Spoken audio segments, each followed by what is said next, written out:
السلام عليكم ورحمة الله وبركاته. الحمد لله نحمده ونستعينه ونستغفره ونؤمن به ونتوكل عليه ونعوذ بالله من شرور أنفسنا ومن سيئات أعمالنا. من يهده الله فلا مضل له ومن يضلله فلا هادي له. ونشهد أن لا إله إلا الله وحده لا شريك له.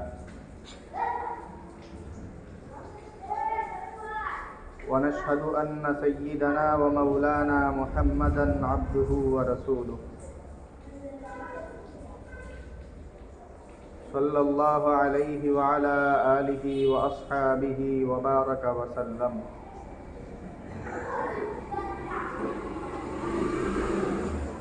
أما بعد فأعوذ بالله من الشيطان الرجيم.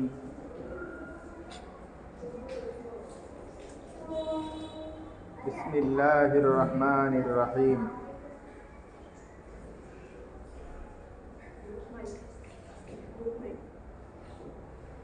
اليوم أكملت لكم دينكم وأتممت عليكم نعمتي ورضيت لكم الإسلام دينا.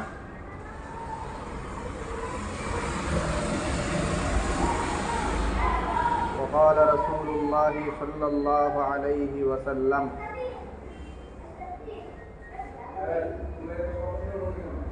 العمرة في رمضان تعدل حجة،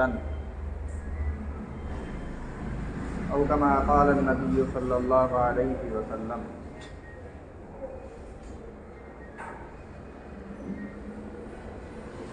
اللهم صل على محمد وعلى آل محمد كما صليت على إبراهيم وعلى آل إبراهيم إنك حميد مجيد.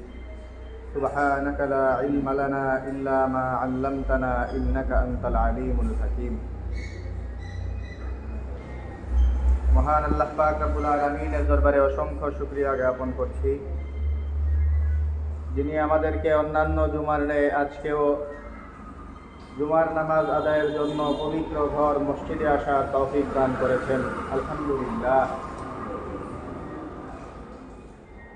মুহতারাম হাজিরিন,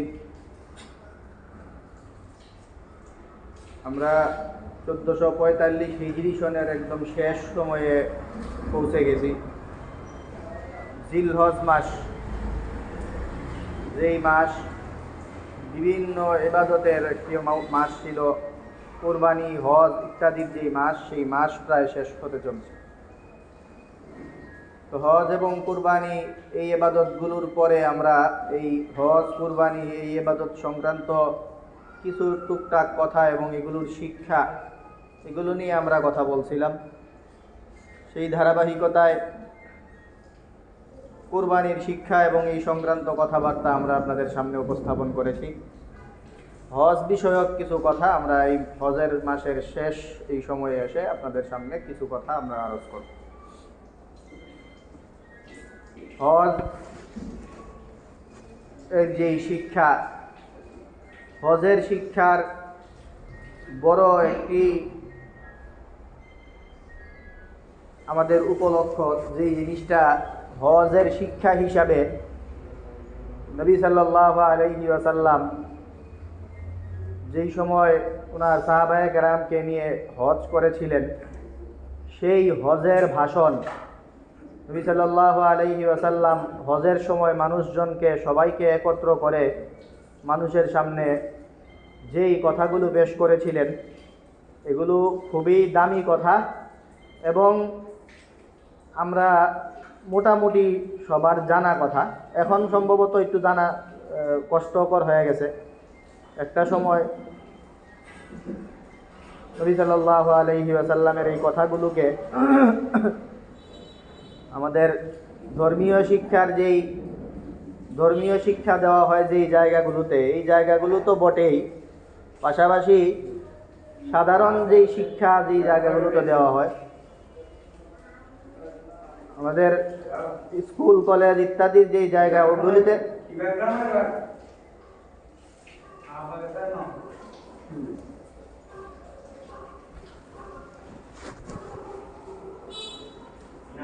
স্কুল কলেজের সিলেবাসেও আমরা যতটুকু বাইরে গিয়ে বাইরে গিয়ে করেন।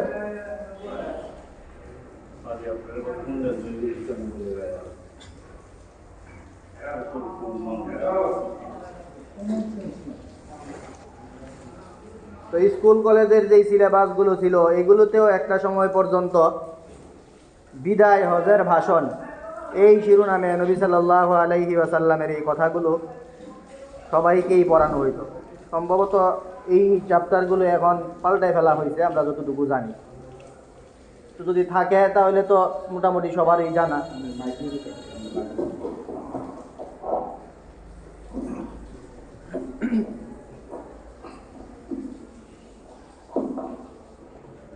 তো হজের যে শিক্ষা সেই শিক্ষাটাই নবী সাল্লাল্লাহু আলাইহি ওয়াসাল্লামের এই কথাগুলো থেকে ফুটে ওঠে। বিদায় হজের ভাষণ নামে যে বক্তব্যগুলো আমরা সবাই মোটামুটি এগুলি শুনে অভ্যস্ত।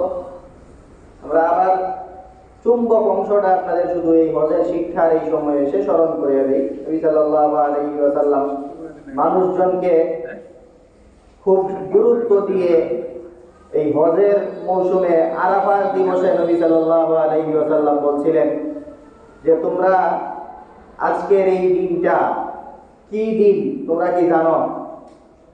তো আরাফাত দিবস আমরা আগেই বলছি, নবী সাল্লাল্লাহু আলাইহি ওয়াসাল্লামের বক্তব্যে ওটা ফুটে উঠছে। আমরাও আরাফাত দিবস সম্পর্কে বলছিলাম যে আরাফাত দিন কোন কোন হাদিসে আছে পৃথিবীর ইতিহাসের শ্রেষ্ঠ দিন, এত গুরুত্বপূর্ণ দিন।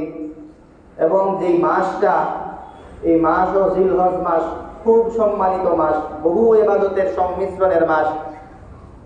এবং যেই জায়গায় নবী সাল্লাল্লাহু আলাইহি ওয়াসাল্লাম এই ভাষণ দিচ্ছিলেন সেই জায়গাটাও খুবই সম্মানিত, হারাম শরীফ, সম্মানিত জায়গা। তো নবী সাল্লাল্লাহু আলাইহি ওয়াসাল্লাম বলছিলেন যে আজকের দিনটা যেমন সম্মানিত, আজকের এই মাস যেটা সেই মাসটা যেমন সম্মানিত, এবং তোমরা এই যে জায়গাটায় আছো এই জায়গা যেমন সম্মানিত। এগুলি তো সবাই তোমরা বুঝো, এই দিন কত সম্মানিত এটা তোমাদের বলে বোঝানোর দরকার নাই। এই মাস আর এই সব শহর মক্কা, এই হারাম, এটা কতটা সম্মানিত এগুলি তোমাদের সবার জানাই আছে। তো এইটা যেমন জানো এগুলো যতটা সম্মানিত, তোমরা আরেকটা জিনিস জানা রাখো, ইন্না দিমাআকুম ওয়া আমওয়ালাকুম ওয়া আ'রাযাকুম হারামুন আলাইকুম কাহুরমাতি ইয়াউমিকুম হাযা ফি শাহরিকুম হাযা ফি বালাদিকুম হাযা। তোমাদের প্রত্যেকটা মানুষের, তোমাদের জান মাল, তোমাদের রক্ত এবং তোমাদের সম্মান, ইজ্জত এবং তোমাদের সম্পদ, এই জিনিসগুলো এতটাই সম্মানিত, আজকের দিনটা যত সম্মানিত, আজকের এই মাসটা যেই সম্মানিত, আর এই শহরটা যতটা সম্মানিত। ওগুলোর যেমন সম্মান তোমাদের অন্তরে অনেক বেশি আছে, এগুলোর সম্মান যেমন তোমরা তোমাদের ভিতরে ধারণ করো যে এই সময়গুলি খুব সম্মানিত, এগুলোর অসম্মান করা যাবে না, ঠিক তেমন কোনো মানুষকেও অসম্মান করা যাবে না। মানুষের সম্মান বজায় রাখতে হবে, খাটো কথা, কটু কথা বলে কাউকে ছোট করা যাবে না, এবং কোনো মানুষের মাল সম্পদ এগুলোকেও হরণ করা যাবে না। মানুষের সম্পদ এগুলি রক্ষা করতে হবে, এগুলিও সম্মানিত, এগুলো ছিনিয়ে নেওয়া যাবে না। এবং মানুষের জান, মানুষের রক্ত, এই রক্ত এটাও সম্মানিত, মানুষকে কাউকে অন্যায়ভাবে আঘাত করা যাবে না। এই জিনিসগুলিও তোমাদের বুঝে থাকা দরকার। এই সময়টা যেমন সম্মানিত, মাস যেমন সম্মানিত, দিন যেমন সম্মানিত, এই শহর যেমন সম্মানিত, মানুষের সম্পদ, মানুষের ইজ্জত এবং মানুষের জানও এতটাই সম্মানিত। মানুষের এই সম্মান এটাও তোমাদের বজায় রাখতে হবে। নবী সাল্লাল্লাহু আলাইহি ওয়াসাল্লাম মানবাধিকার প্রতিষ্ঠায় এই বক্তব্য বিদায় হজের ভাষণে দিয়েছিলেন, যেটা ঐতিহাসিক বাণী হিসাবে সবার কাছে পরিগণিত এবং এটা সর্বমহলে সমাদৃত। তো এই হলো হজের শিক্ষার মধ্যে সবচেয়ে উল্লেখযোগ্য অংশ। এছাড়া এই হজের এই সময়টায় আমাদের আরেকটা বিশেষ করণীয় আছে, সেটা হলো যারা হজে গিয়েছেন তারা অনেক মহৎ কর্ম সাধন করতেন, যারা আল্লাহর সন্তুষ্টির জন্য হজ করতেন, তারা আল্লাহ তাআলা তাদেরকে বহু উপলক্ষ আছে হজের মধ্যে। সময়ে সময়ে হজ করলে একটু পরে পরে এমন এমন কর্ম আল্লাহ তাআলা রাখতেন হাজী সাহেবদের জন্য, যেগুলি করার দ্বারা মানুষজন নিষ্পাপ হয়ে যায়। তো এত নিষ্পাপ একজন মানুষ হজ করে আসার পরে যারা এলাকায় যারা আছেন, যারা হজে যাননি, তাদের দায়িত্ব নবী সাল্লাল্লাহু আলাইহি ওয়াসাল্লাম বলেন, ইযা লাকিতাল হাজ্জা ফাসাল্লিম আলাইহি ওয়া সাফিহু ওয়া মুরহু আন ইস্তাগফিরা লাহু। তোমরা যখন কোনো হাজী সাহেব যখন হজ করে ফিরে আসবেন, হজ করে হাজী সাহেব ফিরে আসলে তোমরা ওনার সাথে গিয়ে সাক্ষাৎ করবে এবং তাকে সালাম করবে, সালাম দিবে, আর তার সাথে মুসাফা করবে এবং তার কাছে তোমরা অনুরোধ করবে যে আপনি আল্লাহর কাছে আমাদের জন্য দোয়া করেন। হাজী সাহেব আসলে এই কাজটা করা অন্যদের জন্য একটা বিশেষ কর্তব্য। তাদের সাথে সাক্ষাৎ করা, কুশল বিনিময় করা, কুশল বিনিময়ের অর্থ বলে দেওয়া আছে, সালাম দিবে, মুসাফা করবে এবং ওয়ামুরহু আন ইস্তাগফিরা লাহু, এবং তাদেরকে বলেন যে আপনি আমাদের জন্য ইস্তেগফার করেন, আল্লাহর কাছে আমাদের জন্য ক্ষমা প্রার্থনা করেন, আল্লাহর কাছে দোয়া করেন, আল্লাহ যেন আমাদের মাফ করে দেন। তো হাদিসের শেষাংশে এই কথাটা বলা আছে যে কাবলা আন ইয়াদখুলা বাইতাহু, এটা করার সবচেয়ে মুখ্যম সময় হইল একদম উনি হজ থেকে ফিরে এসে ওনার ঘরে ঢুকার আগে, মানে উনি আসতেই ওনার সাথে সাক্ষাৎ করে ফেলা, একদম ঘরে ঢোকার আগে রাস্তায় রিসিভ করা, ওইরা তারপরে এই কাজটা করা। ওটা না করলে পরবর্তীতে করার কথা অনেকে বলেন, বাকি এটা হাদিসে বর্ণিত সবচেয়ে সুন্দর সময় হলো একদম শুরুর সময়টাই, আসার সময় সাক্ষাৎ করা। এটা হলো একটা ব্যাপার। আর হজ সংক্রান্ত আরেকটা গুরুত্বপূর্ণ কথা যেটা, সেটা হলো এটা এই কারণে গুরুত্বপূর্ণ যে সাহাবায়ে কেরাম ওনারাও এই প্রশ্নটা নবী সাল্লাল্লাহু আলাইহি ওয়াসাল্লামকে করে বসছিলেন যে হজে যারা যাইতে পারেন নাই, অনেকে তো অলসতা করে হজ করতে পারেন কিন্তু যাইতে পারেন নাই, তাদের ব্যাপারে তো আমরা বক্তব্য বিভিন্ন সময় বলছি, হজ না করলে কি হয়, হজ করা কর্তব্য, হজ না করা অনেক বড় গুনাহ, এবং হজ না করলে বিভিন্ন জায়গায় পুকুরির পর্যন্ত শব্দ প্রয়োগ করা আছে যে কাফের হয়ে যায়, এই কথাগুলো আমরা বলছি।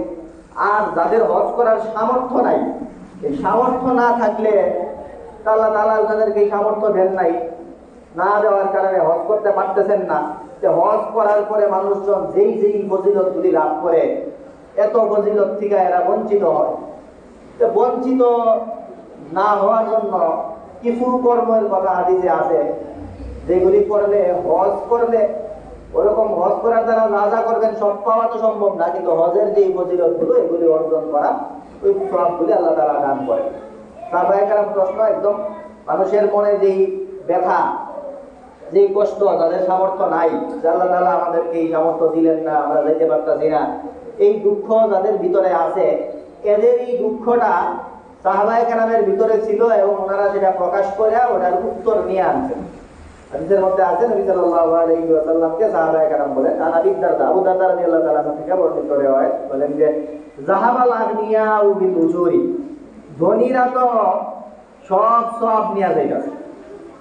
নবী সাল্লাল্লাহু আলাইহি ওয়াসাল্লামকে প্রশ্ন করলেন সাহাবায়ে কেরাম যে হুজুর, যারা তাদের সাহাবীদের মধ্যে যারা ধনী সামর্থ্যবান, এরা তো সব কামায় ফেলতেছে, আমরা সবগুলি দিকে বঞ্চিত। সব কামায় ফেলতেছে মানে দুইটা আমলের কথা বিশেষভাবে এখানে আছে। একটা হইল ওনারা হজ করতেছেন, সামর্থ্য আছে, হজ করতে পারতেছেন, হজ করার মাধ্যমে বহু সওয়াব ওনারা অর্জন করে ফেলতেছেন। আবার সামর্থ্য থাকার কারণে জিহাদেও যাইতে পারতেছেন, জিহাদে যাওয়ার জন্য সামর্থ্য থাকা লাগে, অস্ত্র থাকা লাগে, বাহন থাকা লাগে। তো ওগুলো অনেক সময় মিটমাট করে একজনের বাহন দিয়ে কয়েকজনকে নিয়ে যাওয়া এরকম হয়, অনেক সময় বেশি যখন লোক সংখ্যা দরকার হয়, কিন্তু সাধারণত জিহাদে যাওয়ার নিয়ম এটাই ছিল, যাদের বাহন আছে, অস্ত্র আছে, ওনারা দিয়ে হইতেন। জিহাদের মধ্যেও সামর্থ্যের একটা ব্যাপার আছে। জিহাদের মতো এত গুরুত্বপূর্ণ ফজিলতপূর্ণ আমল, এটাও ওনারা করে ফেলেন। আর হজের যে আমলটা, এটাও ওনারাই করেন। ধনী সাহাবী যারা, এরাই তো সব সওয়াব নিয়ে যেতেন। নবী সাল্লাল্লাহু আলাইহি ওয়াসাল্লামকে বলেই বসলেন যে সাহাবীদের সামর্থ্য ছিল না ওনারা। নবী সাল্লাল্লাহু আলাইহি ওয়াসাল্লাম বলেন যে তোমাদের চাইলে একটা আমল বলে দিই, যে আমল বললে তোমাদের পূর্বে যারা যারা অনেক বেশি সওয়াব কামাইছে এদের সওয়াব তোমরা ধরে ফেলবা, আর পরবর্তীতে যারা যারা আসবো এদের কেউ তোমাদের এই সওয়াব রেয়াত করতে পারবো না, এত বেশি সওয়াব তোমরা অর্জন করে রাখো। এরকম আমলের কথা চাইলে তোমাদের বোঝাবে। তো এই এখানে যে আমলটা বলা আছে এটা শুধু হজের সওয়াবের না, হজের সওয়াব, জিহাদের সওয়াব, সবগুলি সওয়াবের কথা একসাথে। সেটা হলো নবী সাল্লাল্লাহু আলাইহি ওয়াসাল্লাম বলেন যে তোমরা যখন নামাজ আদায় করবা, ফি দুবুরি কুল্লি সালাতিন, প্রত্যেক নামাজের শেষে তোমরা 100 বার তাসবিহ পাঠ করবা। 3টা তাসবিহ, একটা 33 আর একটা 33 আর একটা 34, আর কোন কোন জায়গাতে আছে ওইটাও 33, তাহলে 99 হয়। 100 পূরণ করা হয় লা ইলাহা ইল্লাল্লাহু ওয়াহদাহু লা শারীকা লাহু লাহুল মুলকু ওয়া লাহুল হামদু ওয়া হুয়া আলা কুল্লি শাইইন কাদির। এটা দিয়ে 100 পূরণ। যে কোনো এক এক সময় এক এক ভাবে পড়ে না, তারা হাদিসে যেহেতু এক এক হাদিসে এক এক রকম আছে, আর বিভিন্ন জায়গায় এটাও আছে যে 33 33 আর শেষে আল্লাহু আকবার হলো 34 বার। সুবহানাল্লাহ, আলহামদুলিল্লাহ, আল্লাহু আকবার, তিনটা, আল্লাহু আকবার শেষে 34 বার। এই 100 বার, এটা এই 100 বার তাসবিহ এটা পাঠ করলে তারপরে তোমরা যেই অভিযোগ করছো ধনী সাহাবীরা যা যা করে ফেলতে পারতেছে সম্পদের কারণে, এদের তোমরা হয়তো উল্লেখ করছো 2টা, হজের কথা আর জিহাদের কথা, এছাড়াও ধনী হওয়ার কারণে আরো যা যা ফজিলত আছে অর্জন করে, ওই ফজিলতগুলি তোমরা অর্জন করে ফেলতে পারো। এইগুলো, এটা একটা আমল, যে আমলটার দ্বারা ধনী সাহাবীদের, ধনী লোকদের যে আমলগুলি সবগুলি অর্জন করা যায়। আর বিশেষভাবে হজের কথাটা, এটা আরো বেশ কিছু আমলের কথা আছে। আমরা আপনাদের মনে রাখার সুবিধার্থে একটু ধারাবাহিকতা রক্ষা করে বলি। নামাজ কেন্দ্রিক একটু একটা আছে, সেটা হলো একদম নাম ধরে একটা ওয়াক্তের নামাজ আছে। এমনি অনেক অনেক ওয়াক্তের নামাজ বিভিন্ন ফজিলত আছে, এক একটা এক এক দৃষ্টিকোণ থেকে। আমরা আজকে যে টপিকটা বলতেছি, হজের যেই সওয়াব পাওয়া যায় সেটা কি, সেটা কেন্দ্রিক হলো একটা নামাজ ওয়াক্তের কথা আছে, সেটা হলো এশার নামাজ। নবী সাল্লাল্লাহু আলাইহি ওয়াসাল্লাম বলেন, সালাতুল ইশা ফি জামাআতিন তা'দিলু হাজ্জাতান ওয়া সালাতুল গাদি ফি জামাআতিন তা'দিলু উমরাতান। জামাতের সাথে এশার নামাজ পড়া, এটা হজ করার সওয়াবের পরিমাণ সওয়াব। ওয়া সালাতুল গাদি ফি জামাআতিন তা'দিলু উমরাতান।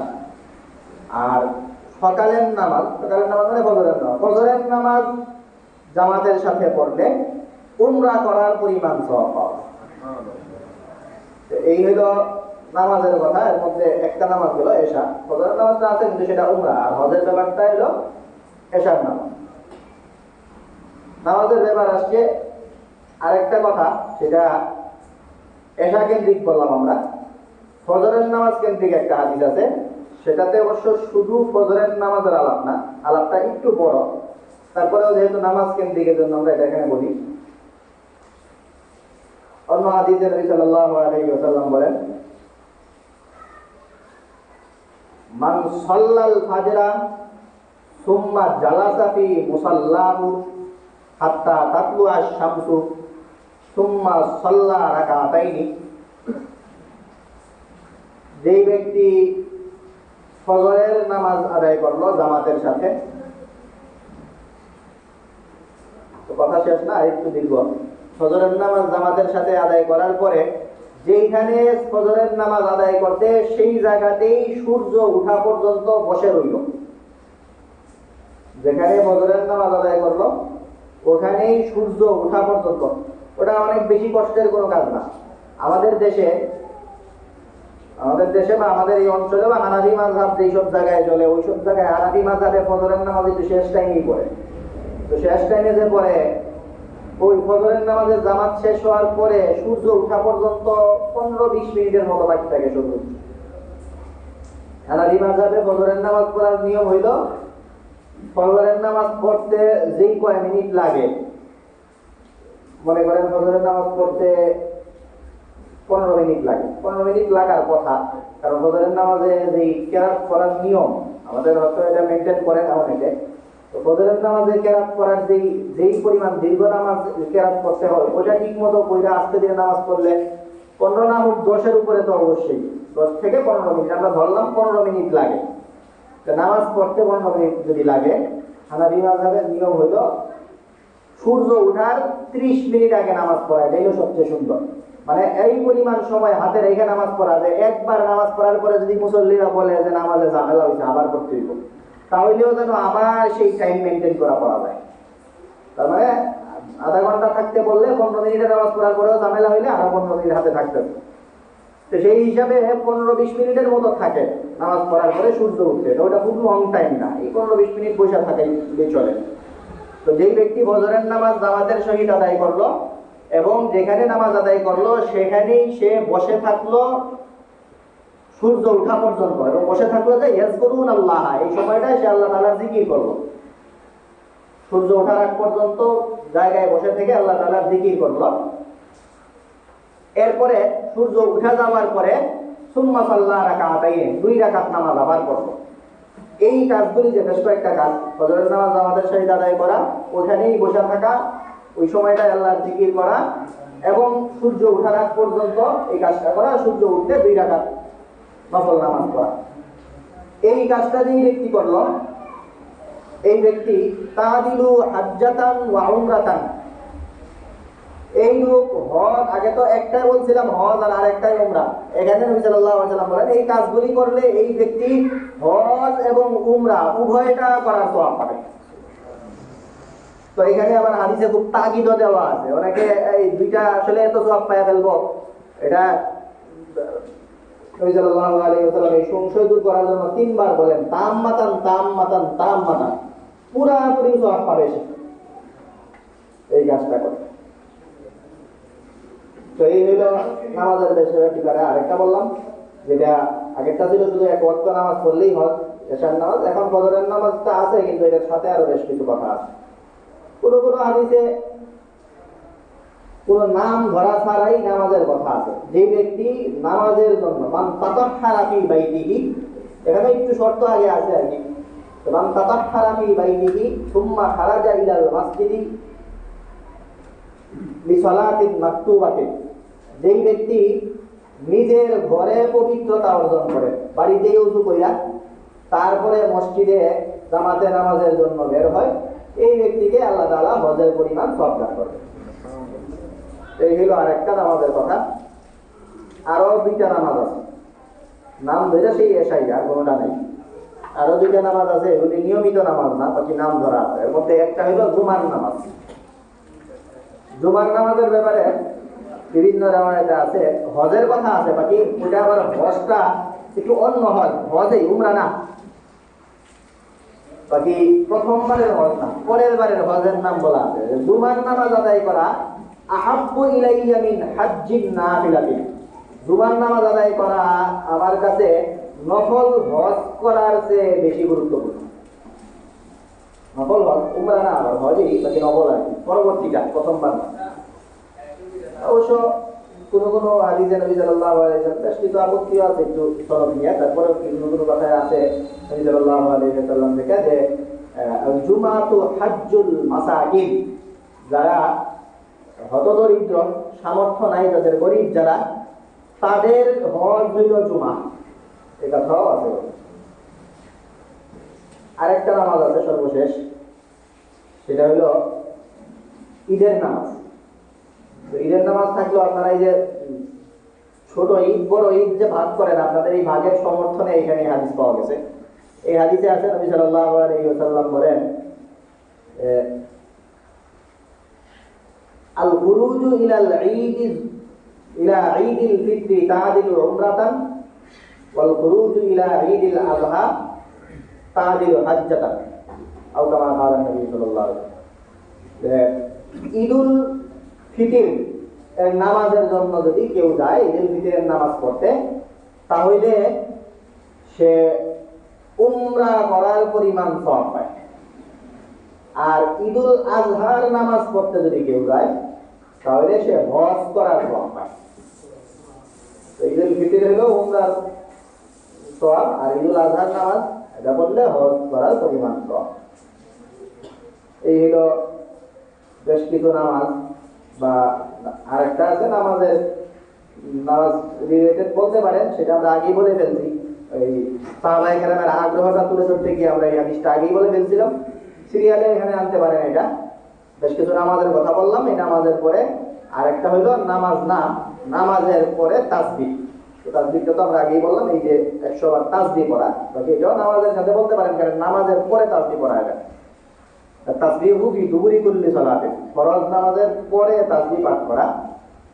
এটা এই হলো হজ, উমরা এবং ধনী ব্যক্তিরা যা যা আমল করে সবগুলির পরিমাণ সওয়াব এর মাধ্যমে অর্জন করা যায়। নামাজ কেন্দ্রিক এই কয়েকটা কথা ছিল। আরেকটা আছে, সেটা আমরা কোনো এক সময় বলছি, যখন আমরা রমজানের করণীয় আলাপ করি তখন এই কথাটা হয়তো বলি আমরা। সেটা হলো নবী সাল্লাল্লাহু আলাইহি ওয়াসাল্লাম বলেন, আল উমরাতু ফি রমাদানা তা'দিলু হাজ্জাতান। রমজান মাসে উমরা করলে হজের পরিমাণ সওয়াব পাওয়া যায়। রমজান মাসের উমরা, এটা হজের পরিমাণ, হজের সওয়াবের মাধ্যমে অর্জন করা যায়। এটা রমজানের করণীয় সময় বলি, তো এখানেও প্রাসঙ্গিক হিসাবে আসে হজের পরিমাণ সওয়াব পাওয়ার আরেকটা মাধ্যম। হজ অনেক খরচের ব্যাপার, সাধারণ খরচে একটু কম খরচে উমরা করা যায়, তো এটা রমজানে করলে একটু বেশি ফজিলত, হজের পরিমাণ সওয়াব পাওয়া যায়। এই হলো একটা। আরেকটা কথা আছে, সেটা আমরা শুরুতেই শুরু করছিলাম নবী সাল্লাল্লাহু আলাইহি ওয়াসাল্লামের বিজয় হজের ভাষণে মানবাধিকার, মানুষের সাথে ভালো আচরণ, মানুষের সাথে সদাচরণ ইত্যাদি বিষয়ে। তো এখানে আরেকটা কথা আসছে এই কেন্দ্রিক, হজের সওয়াব পাওয়া যায়। এই হজের সওয়াব, এটা কি পরিমাণ হজের সওয়াব, সেটা খুবই চমকপ্রদ বয়ান। হাসান বসরি রাদিয়াল্লাহু তাআলা থেকে বর্ণিত। তো উনি বলেন, কেউ যদি আল মাশিউ ফি হাজাতিন নাসি, মানুষের প্রয়োজন পূরণ করা, অন্য কোনো লোক বিপদে পড়ছে তার সাহায্যে একটু এগিয়ে আসা, বা অন্য মানুষের কোনো বিপদ ছাড়াও যে কোনো প্রয়োজন দেখা দিছে সেই প্রয়োজনটা পূরণ করার জন্য একটু চেষ্টা করা। তো প্রয়োজন পূরণ করে দেওয়া না, আগেই বলছি বর্ণনাটা খুব চমৎকার। একজন মানুষের প্রয়োজন পূরণ করে দিয়ে দিলেন আপনি, এরকম না, তার প্রয়োজন পূরণ করার জন্য চেষ্টা করা, একটু উদ্যোগ নিলেন, সেটা সফল হোক ব্যর্থ হোক সেটা যাই হোক, আপনি যে উদ্যোগ নিলেন কোনো মানুষের প্রয়োজন পূরণ করার জন্য উদ্যত হওয়া, উদ্যোগ নেওয়া, একটুকুই তা'দিলু হাজ্জাতান বাদা হাজ্জাতিন, অনবরত হজ করা পরিমাণ সওয়াব। খালি হজ করা না, তা'দিলু হাজ্জাতান বাদা হাজ্জাতিন, অনবরত হজ করা, লাগাতার একের পরে হজ করেই যাচ্ছে, এই লোক যত সওয়াব পাবে। ওরকম সওয়াবের কাজ হলো মানুষের প্রয়োজনে এগিয়ে আসা, কোনো মানুষের প্রয়োজনের জন্য, মানুষের প্রয়োজনে সহযোগিতা করা, মানুষের প্রয়োজনের পূরণের জন্য উদ্যোগী হওয়া। এই মোটামুটি বেশ কয়েকটা কর্ম, যেই কর্মগুলি নবী সাল্লাল্লাহু আলাইহি ওয়াসাল্লাম বর্ণনা করেন, যেগুলির মাধ্যমে হজের যেই সওয়াব সেই সওয়াব পাওয়া যায়। তো হজের সওয়াব পাওয়া যায় মানে যাদের হজের সামর্থ্য আছে এরা এই কাজ করে এই হজ থেকে বাঁচার তো কোনো উপায় নেই। হজ যেটা, ওইটা হলো হাদিসে বলাই আছে, নবী সাল্লাল্লাহু আলাইহি ওয়াসাল্লামকে প্রশ্নই করতেন গরীব সাহাবীরা, যে ধনী সাহাবীরা সব নিয়ে যেতেছে, আমরা বইলাম। তো সেই প্রেক্ষিতে নবী সাল্লাল্লাহু আলাইহি ওয়াসাল্লাম সময়ে সময়ে বলতেন যে এগুলির মাধ্যমে হজের যেই পুণ্য, যেই সওয়াব, সেগুলি অর্জন করা যায়। তাছাড়া যাদের জন্য হজ করতে হবে তাদের তো এই হজ করা ছাড়া কোনো উপায় নেই, হজই করতে হবে। এছাড়া অন্য যারা আমরা হজ করা যাদের সামর্থ্য নাই, এরা এই কর্মগুলো করার ব্যাপারে আমরা উদ্যোগী হতে পারি, এবং ভালো নিয়তে এই কাজগুলি যখন করব তখন আল্লাহ পাক রব্বুল আলামিন হজের যে ফজিলতের কথা সেগুলো ইনশাআল্লাহ দান করবেন। আল্লাহ পাক রব্বুল আলামিন আমাদের সেগুলি বুঝে সেই অনুযায়ী আমল করার তৌফিক দান করুন। সামনের জায়গাগুলি আমরা পূরণ করি, তারপরে আমরা